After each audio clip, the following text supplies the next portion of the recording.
अस्सलाम वालेकुम नाज़रीन, आप देख रहे हैं प्रोग्राम दुनिया मेरे आगे और मैं हूं गुलाम नबी मदनी। दुनिया भर से आज की टॉप स्टोरीज जिन पर आज हम अपने प्रोग्राम में बात करने जा रहे हैं हमारे साथ शामिल होंगी। पंजाब में अवाम के मुहाफिज कातिल बन गए और सीटीडी पंजाब ने 4 शहरियों पर फायरिंग करके कत्ल कर दिया। अफसोसनाक सानिया में जाँ बहक होने वालों में खवातीन और बच्चे भी शामिल हैं। मारे जाने वाले दहशतगर्द और मतलूब थे। सीटीडी का मुतनाज़ा बयान भी सामने आया है। लवाहिकीन ने सीटीडी के इल्जामात को बेबुनियाद करार दे दिया और हुकूमत ने, वजीर आजम और वजीर आला पंजाब ने भी वाक़े पर नोटिस ले लिया है। इसके अलावा शामिल करेंगे अमरीका और अफगान तालिबान के दरमियान अमन मुज़ाकरात नाकाम होने का खतरा बढ़ गया है।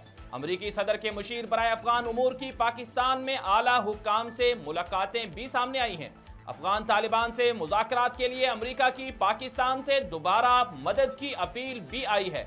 इसके अलावा शामिल करेंगे एलओसी पर भारतीय इश्तियाल अंगेजी का मुंह तोड़ जवाब दिया गया है। पाक फौज ने भारत के 3 फौजी मार दिए, चौकी भी तबाह कर दी। इसके अलावा आगे बढ़ते हुए शामिल करेंगे जंगों का आदी मुल्क भिखारी बन गया है और अरबों डॉलर के वसाइल रखने वाला ईरान बैरूनी दुनिया से भीख मांगने पर मजबूर है। ईरान में मईशत, गुर्बत, महंगाई की सूरत हाल क्या है, आपको हकायक बताएंगे। इसके अलावा शामिल करेंगे डेनमार्क से एक खबर, मुसलमानों के खिलाफ मुतनाज़े कानून की मंजूरी दी गई है।